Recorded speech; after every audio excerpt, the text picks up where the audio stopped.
sai Pathian mai lo lalpa kan Pathian di te sama malsom na sente di Pathian kan chana tura bentuk sekolah ini kemudian politisi MCF perlu mengumpulkan dua teji atau kentai tura malmisom sekolah lalu bercerita. Amen. Wena hilang pa kantai nak buat ini semua ini tiga sih. Kira punya kita lang le doa lalpa lalu bercerita. Masih lalpa sesukai makam ni lagi. Kira boleh tu dekat sekolah lalpa ini hukum malsom ni jadi tak. Kalau besar le lalpa tu saya kena cakap tu bukan macam tu ini sekolah tu nak kena. Hedaka mang tu ratu na kalau din siya po hilal na nangin kanina so isya kay manila rin nang malalaman siya lalpa hero pinata minsan lang tulal pa isya Kristo ang siya Amen. Hey voila kun ngomong tambay kan mang hawet kaya MCF ka ko na sa MCF mangin helai Mizo fa te Pathian min shoi country zorom le undama rombol da ne helai mun lo thleng tha te bo mani chung ne rombol na tinunga chunjamin MCF ka shoi na mangin Pathian helai Mizo lo kal ma sa te tangin mal alo soma chitrang kan lo punze na takuk thate Khuay tu sang ten din thei tu rin chiu kai khuay na chi achin zoma voina hian in chimi kai khuay na zara tiam hun tha kan na nei hi mal som kan ni to ti kan ni hriat ka duwa voina hian thei ma chau mangin Pathian ni mal mi som lo kan thu cha chau mang hian Pathian ni mal mi som lo kan ni pol ko na hian mal som na kan sang to ani Pathian ni chi fakin ro se Amen. Tau santen pas tau chata tak le rombol tu tak tak in nei an nei to siti lai kara lo tin chau chin thak nom le ka ria ka be se wa ke ma ni lama po he ni pa hwai tu sai diam le mang mi Pathian mi tak tak kan nei ya ani ti se ka du khom mai kan rem roma slai go 7 day in khom ho sa Sebab school lesson kan han zir te hi atak the via wa kan in khom sa ngai kha te ko hi kan lo pui the le so ni masa le ya usa le na thu soi te phe ka chu ka hun ka chu ta kum khat tal che ni yang so ti chu ma thu soi ka mai kha min chom tu be ani ta ta ni che ke ma rong bol na Dem ne mai la Pathian in hun cha min pe chi na so ti lai ka ra chen ke per ka lo ding cho ka kai thafin vio ma se ruam tu tele min du sa tu chunga ra chon long thu ka soi se yang tu ro chu ka lao khom mai ama ra chu kan hian in hei ma ni ko thang in khom to thep la kham lo in khom rei poisa lo Khi soi về những lâu cha kan nên cái gì kan in mel kan bu era cho nên cái sa thì ngon khóc vậy lom om cái gì à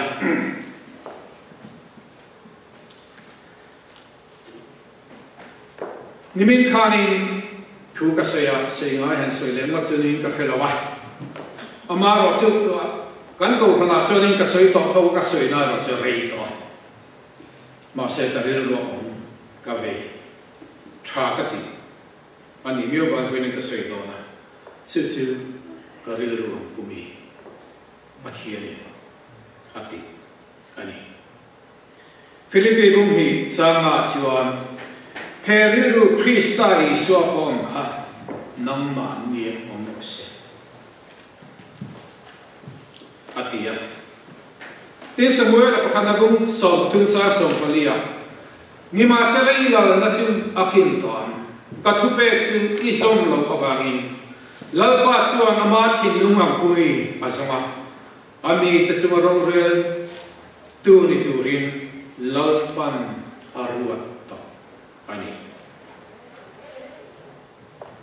Pathian rilru hi ngani khiat kan sa Pathian hianin ami te arilru hi sheturin min doni Pathian rilru hi kan khiat tak ma chiwan Pathian ana kan in lai chin na po atak theilawa kanin zom na po hi agnet theilawa apui tin tak tak theila sewangin Pathianin ami ti ako te tana atu berju amma hi hreya tunge ani Pathian enga rilru pumi nge ani Pathian ani sheturin min doni Pathian ana mi te ar pathin tae kal turin min tilo rin na le shia na fam kin ne ama chu shia aril ru la thin lung po chu shia trom pui tu hial nia ami te ni turin min wa silwangin Pathian ru bi pengani rilru kana soya Bible ason thin lung te kan tia Thin kan soi chuanin kan tak sabung rong soi na ania lung kan ti toi kan thin lung kan ti ro chuanin chu kan ni na kan rilru soi na ania sa trong chuanin hot kan ti maya voi na hianin chu tak sa pe chu ni lomin kan thin lung Thin lung kan ang tihen apoy mo na ng su misiga po hen kan ni na zong song in anani kan thin lung kan ang tichonin kan ni na soy na ania lung ma kan marka a relation kia na lo soy to a kan nile mai to na ber khom hi mising ni na chu aneti mising ni na chu anile mai to na ber khom hi ania Chu vangin ke ni chuani na kan thil mu chu sing ro pui ber chu min amai to na tidang lamin anun atidang lam the ti hi lo ti hian thin lung poi mo na asoi na chu vangin siak tu dam tak le theo le sian ta poi thin lung poi mo na hi an lo soi to a the seed of the soul te pon lo ti kan tharang nun chut pha ani mi hring la ko an lo tia mi hring ni na pum pui soi na an manga che vangin Bible la me po tu fin te bung som ni putum cha saria chuanin asuam to an chia zelin ani a ni mi hring chi kan lai tu nang chen kan noma kan lai tu nang chen kan soya mani lai tu na lo pui soi chi kan oi chi ala an no pon lang le tho thri tro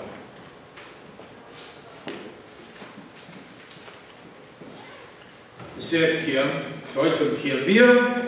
thin ma sela kan thin lung ta ta ki se a ze thei lo alang le thri na ni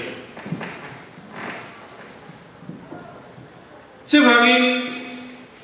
kan thin lungin kan hria kan thin lungin kan chin chia kan thin lungin kai ngai na kan thin lungin kan bua kan thin lungin kan hua kan thin lungin kan du lo thi boka Chứ vangin sam chia tu chu ani olapa kaka thu chuok tale các thiên lung ngày tua nó đi mình qua lom tla cái nó mở sẽ apoi mo kham mai kan lim na te kan lung mai na te kan lom na te kan thiên lung ở trong chiều cái này huai sen na te doi sen na te chel na te ko hi thiên lung la ma trong này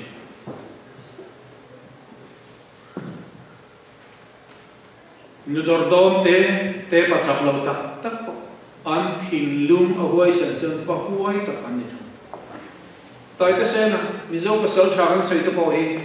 ram lam pasal thà ani lawa ko chung poi mo emergency le ri rum thim pasal thà ni an sei dan so ni patsa pasal thà kan tiam chi ni lo pum lampang har sang te po nei padol tam tak ma se tlo mai tak ma ni nun tha ma bidang te than puina ta be ko isan an tien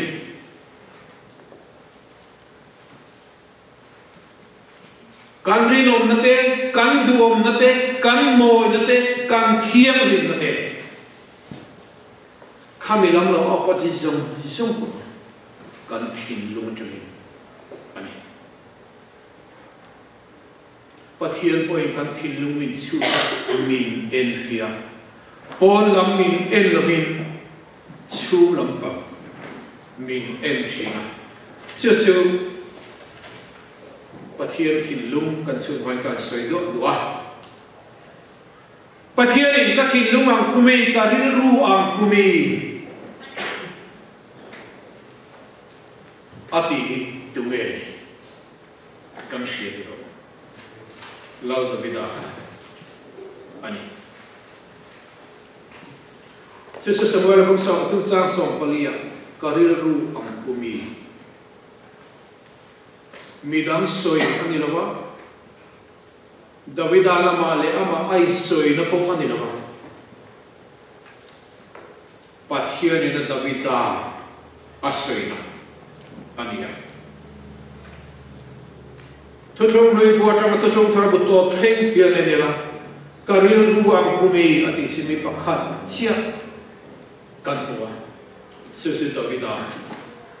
ani amara chache mi hai tak se le bung thum chang song panga kha kalung dum zo tak bera ku pastor titai kaper cheu anin hriat na le hriat thian in an so mong chu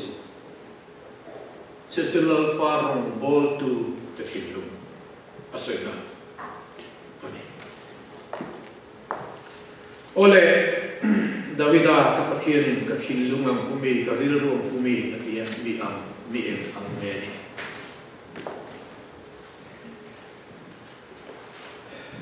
lal ania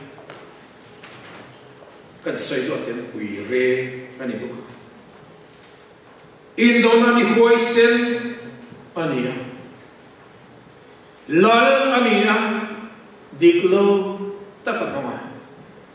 doisa takaphiarwa dual that ania mani masia gavangin May dulalakal tur tena antiom takha ativeta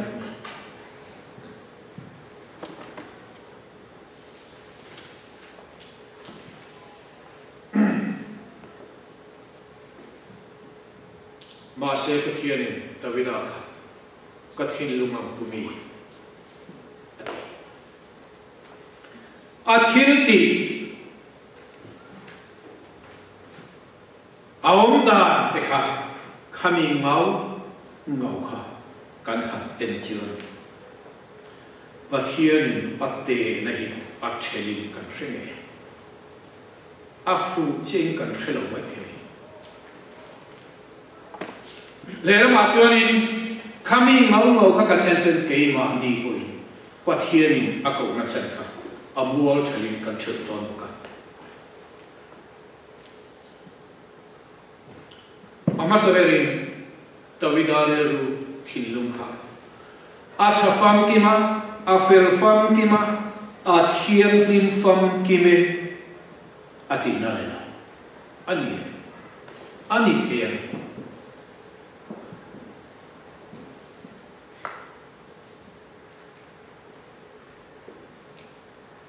uire tua tha mini puilu ala ai sai don la tam atul tha nu tu ka tu lai sual an se huat ko dinaro la san beran na ber a khai mamchi meditated premeditated murder until tumlo uluk tak le mun tak chu ta duan lo ani tlak me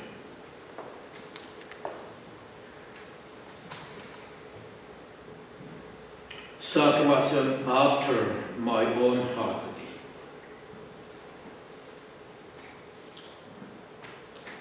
Pathian Davida Asekhan Achat Fam Kim Nolam Ama Kinlum Mathian Lim Pathian Thiam Lim Amathian Lim Kinlum Asayna Nithe When I can say it Kalam Pam Kandilu Davida after Atum Adu Kinlum Krista Kinlum Davida nei adu Davida nei atum Krista Kinlum Indolomin ina aoma titaila atwan thukan shira Betseri Aloraya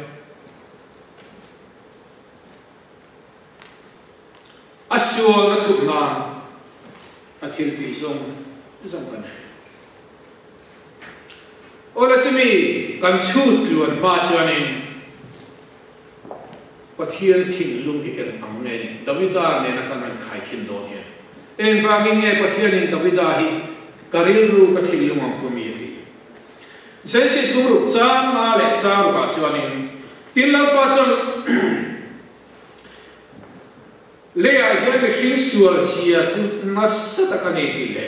an rilru sual to sia re che sual li ani fo mai ti alo sia ti chuan lea hian me hring alo siam ta ka wangin lol pa chei chira rilru nat nan aman phata an rilru an khian na song sam an ngai to na song sam kha sual lira ni me kha heta hianin atia atoi sang soi taila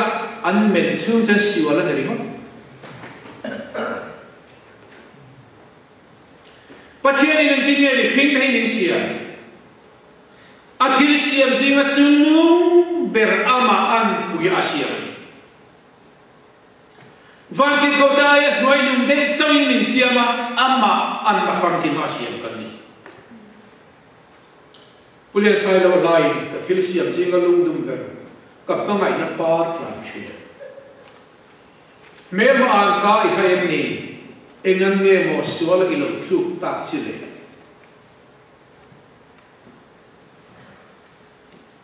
edona sual lo thluk ta no mi hring na sual lam kong a hansa khove mi hring nun lo tlak tem sia Presbyterian ho thwai khanin kan khovel din honan wan sa siok le ring ka hia ka thi sai du rem sa ma ka lo ti hia lung kham ban lo du to chin lem nei lo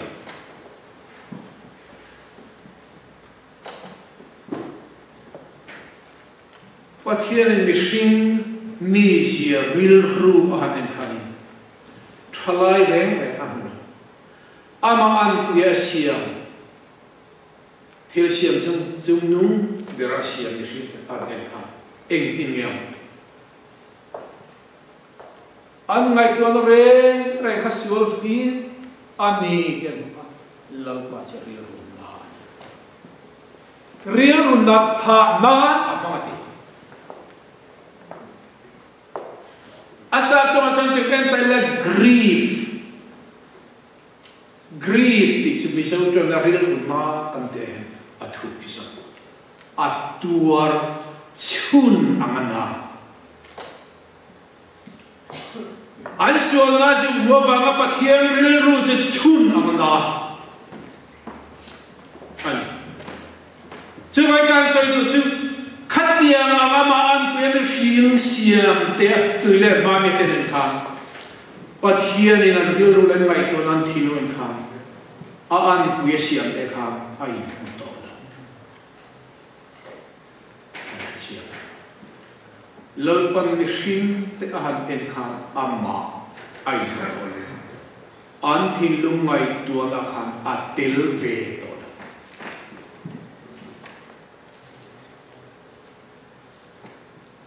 Pathian kan Pathian ani to lo vang an thil lunga alal ve to at chen sesun na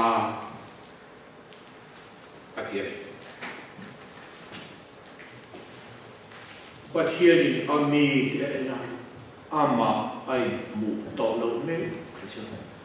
Pathian to ka abe to poi ti nei lung chiat nei akha khoya me kan ke ka sia hring fa ti kha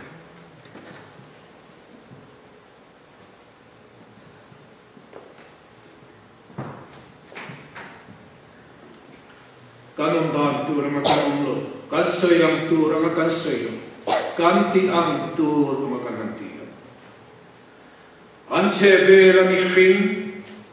te om dan so an lo thama khovel nun kan khosak na kan chen na khovel nun di seng lu mai aw Pathian nang le ke amia mu lo khegin kan no ni akal the ni chi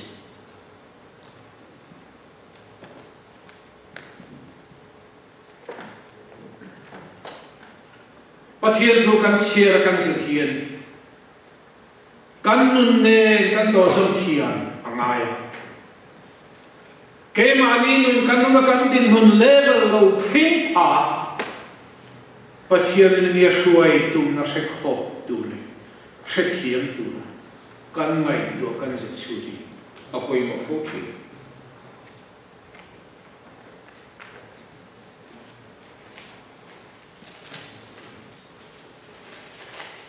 fa te sio na va mi nu le pa rilru na chi oi anti lo lai te po kha ni nu le pa chi kan chat chi Pathian athil siama adu ber ka fa te tu le pa mi te kha ai ko ve ta di mai la dan a se ta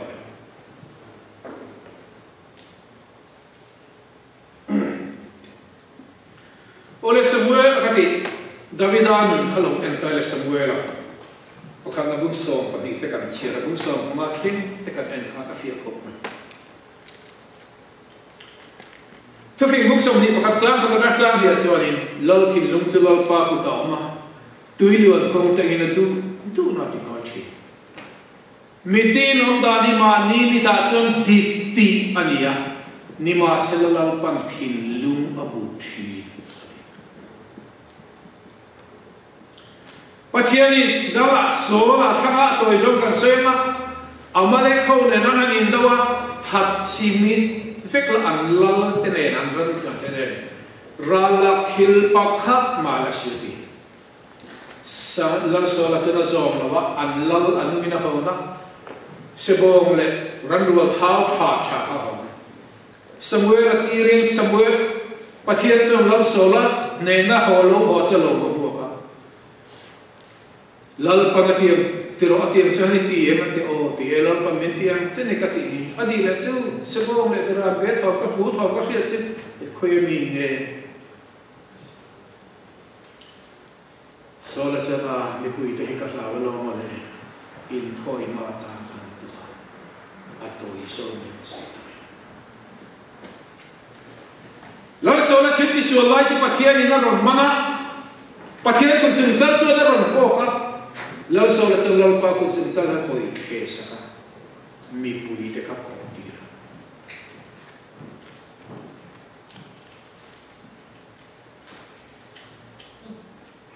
ni ma se la Pathian chal Samuel a mine ni lau pa na thu oi alom na in thoi na ti alom na ni lulul na siwal hilim bilim biyag na siwal tanen ang katanen.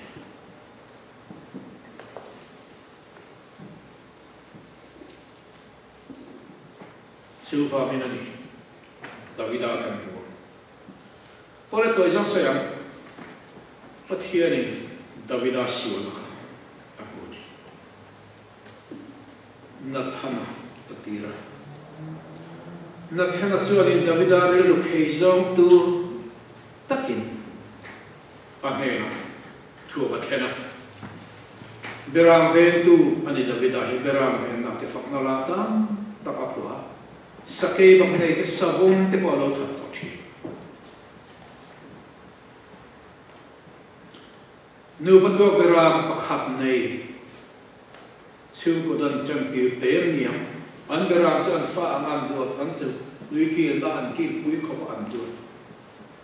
mi hausa pakatin mi ko la thema ama beram ran wal tam tak jinga mi tal lami chu nu patwa beram nei chu chu tur sakamole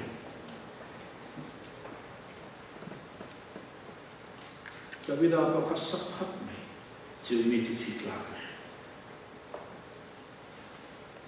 ale na ma chu min midang chu mata tur ro re chen ma ol khop maya ma se Davida kha ama chen sang tur se ti e thena tu nge ni chu chu na thana chen nang ma hi Davida kha ni tin ye chen hatna re anena chuan lam dang tu re ahi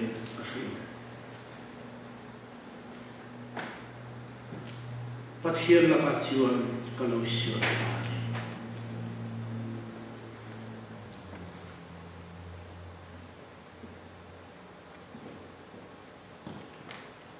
Davida siwa na vanga aril lung mai le dam nahi Bible hian kan nasle ani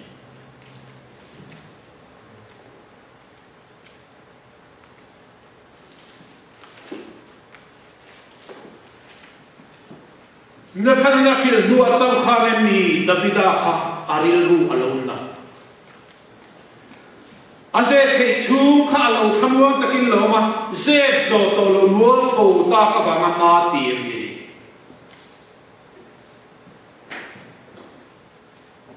aswala va ni lo amuan tho wa ma ti mi tam tak chi kan ni fo ti ro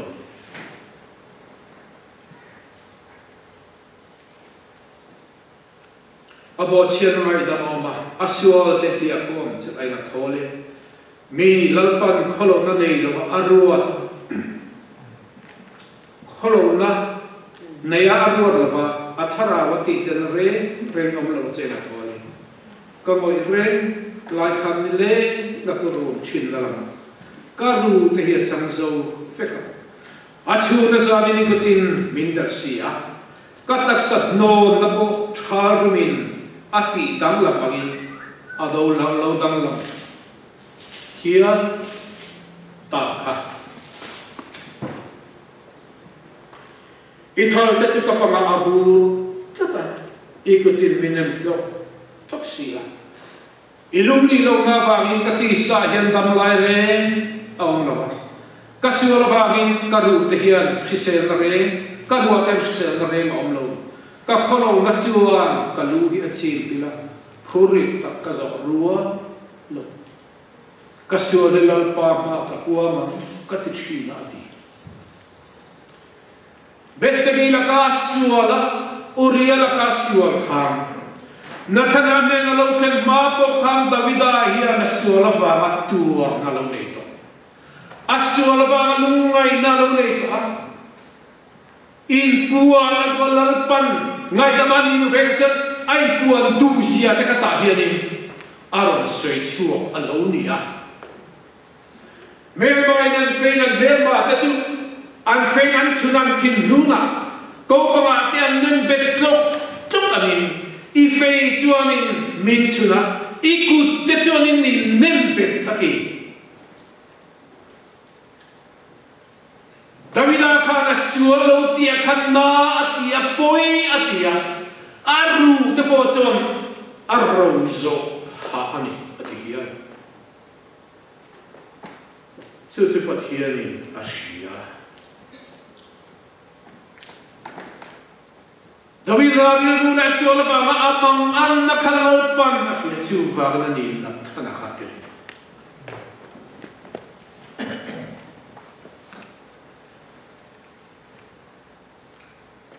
Pathian ka kalau sual tani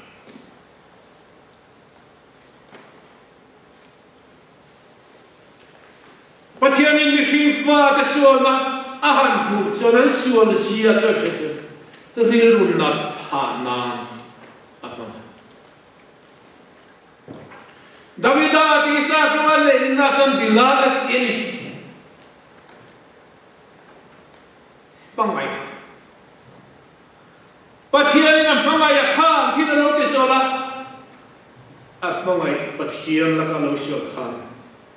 Davida tansan avan na iyan. Davida kasuwa na lalpan atin ba? Atin lo na kalalpan atin ba? Midante ang bukat hiniswa na lauti na kalalpan Davida tinlong hati sa lang. Davida kan suwaliin aging angay. Suwaliin aging abu. Alo suwalta kanin ang tinlong abu. Ang rilru abu.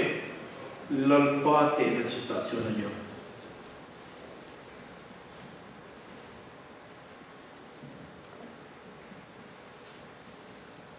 Guess mani huwa na vanga kandung mai nila kan suama vanga Krista arum zana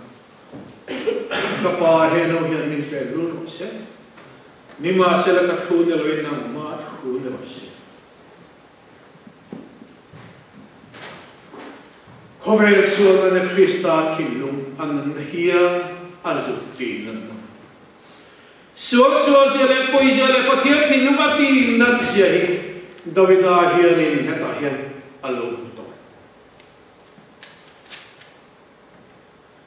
Sivang pian thabla thu ta kan ta an mal song tu pathian ne min huai tu alo ni na sam som ma pak ta chi bible hian kan bundu athu kan du verte alo ni te Kabo chia na te hika feta sia kasi wali kaba o fo china ni ichung sa wakil kalau tisiwala imin wakil kalau tisiwala ta thui soin kia ichang thia rower elen se se bawni thena ngai te khalok na dinin ka makan siwali mi pai ngai te chunga la kia tak na idu thi Tichuan lang lo ma hian fin na mi hriat tira huiso in silfai athin na le thiam nim om chen che thiam le na sam ini tu ma dang ina thiam lo na khan thiam na chen ti the no thui soi na ngin thiam le chen ti the David asua na aril ru na Suala ngai ta le suala khi ta le suala lo bu da hian Krista thinu alo tran huya Asuala va na hian Krista na chu alo tron puya poi ti na alo ne puya Asuala ngai khang da wila ha asuala le ngai to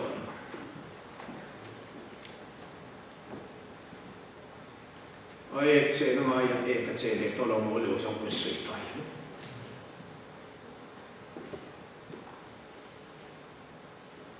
Ni ma se le ma anu na kha chon ne lo chon nei ve kro A moment of weakness can deception Lo sak lo la Om chi Su fa mi na lo Su lo nei ne si lo So lava malumaya chua du chua ke silote. Pathian in atan puya atsan chua chini. Atsan dam chini. Anti kailaw ati saka. Anta nata pathian in atsan chua chini.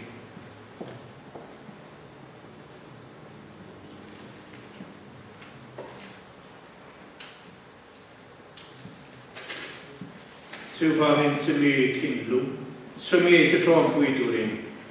America ramakti kan lo ka kan sel na khovel chi em ko am ro se aswa maten min chim boy lo na turin atlu na kan tlu ve thin lo na turin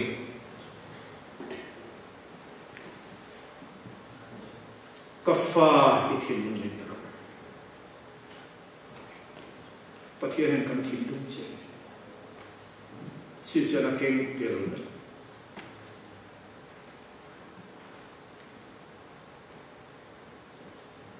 Ziak tu bukat pay chuan kan thil lum min pero kan te kan an ui khang la adik tak chen kan thil lum bol lo le holo tak ki ne min ti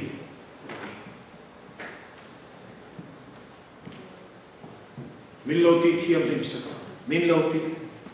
sil fai saka abol lo na song isong ne at chen na min lo siam saka sita chuanin am an nei min siam thi sur vang lung mai thi Davidan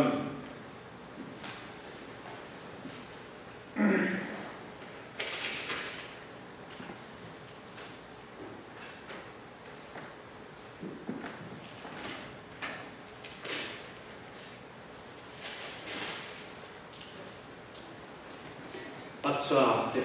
kan sa ani ve chiam Davida Pathian ko ang khang min ko ve do na sakhilui ta tu cha ma Pathian lo cha thil te a san je ki ka chiara aro pui ka tia Davida nun khan ena bia bu tam kula ka chong zong te kha ota vamur te kha ota achun ne sa na tem kula kum te kha a ot thi sam sam ke pali de kan chiam ni akan chiar thuak yang asik to men to lo ka khela wa nam achak na nei mi chana ka thole a thin lung te sa yo pandala nam bia lom te chi chana ruwa an sa tuit na te an sabin tuit na te siam thi ani ruwa tuit la masa chuan mal som nai fu ra dia siu te chi tu tinge o si pai hotel pa i om ta chi so fa du om e kan na hian lalpa bia in hung chu kot lai chi ong lai e mani a chau pa hial chi ka thin lung le ka ti sa hi Pathian nung te na chuan au chua ka o si pai hotel lalpa le ka Pathian mai chan bula chuan song song in bu an chep pa vamur point buan nei nan no da na turin I in om te chu an enga thole nang chu ka fa wang se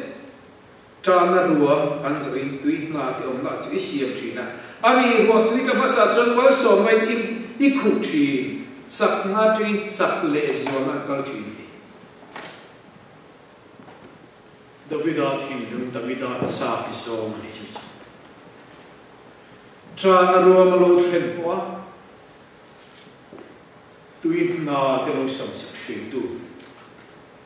lalpa me na thil pakhat sak ka di lang chu mol chi ka zama lalpa moi sia tu le abiak in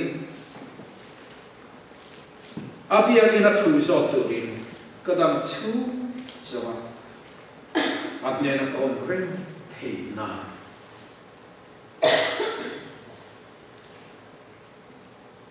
rilru Krista ko kanang manam rosi Davida thin luma om kha ke mani om ve te sena When I had kafai in the wind, a child to go into the Vidana and a little pot of a pot of him. Cantana, and see, Peter, at the Amen.